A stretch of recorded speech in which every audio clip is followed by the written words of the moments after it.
অলিদের দরবার আসলে কে কি করে না করে এগুলা না দেখে তুমি কি লেগে গেছো, তুমি তোমারটা খুঁজে নিয়ে দাও।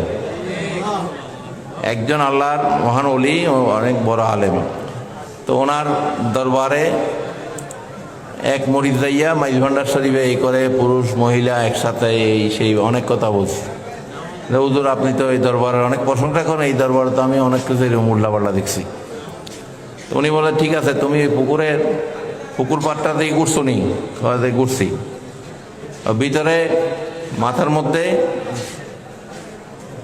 তো তোমাকে আমি নিয়ে যাব।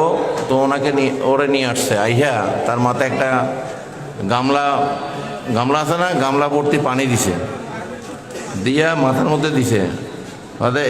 এই পানি যেন এক ফোঁটা যেন নিচে না পড়ে।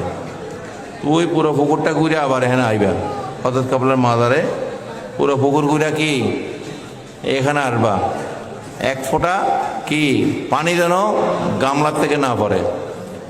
এখন এইতে পানি যেন না পড়ে, এইতে খেয়ালে এইটা ডাইনে বামে সামনে পিছে আর দেখার কোনো সুযোগ নেই। ইতে কেমনে কোনো হোঁচট খায় কিনা, এই নিচে চাইতে চাইতে চাইতে চাইতে ইতে পুরা পুকুর পার শেষ করছে। তো এখন তার পীর সাহেব তার বলে, এই যে ঘুরে আইসো পুকুর পাড় দিয়া পুরোটা, কি কি দেখছো? কিছুই তো দেখতে পাইলাম না, পানি পড়বে যে এই ভয়ে আমি কোনো দিকে তাকাইতে পারিনি।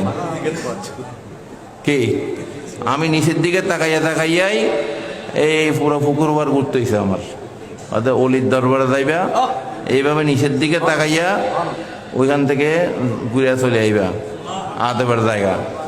ডাইনে কি বামে কি সামনে কি পিছে কি সেটা তোমার দেখার বিষয় না। কি সেখানে গেলে নিচের দিকে তাকাইয়া ঘুরে চলে আইবা, তোমারটা তুমি আদায় করছো কিনা সেটা খেয়াল করবা। তোমারটা দেখার জন্য গেছে, তুমি সেটা পাইছো কিনা। কে কি করে না করে সেটা তোমার দেখার বিষয় না।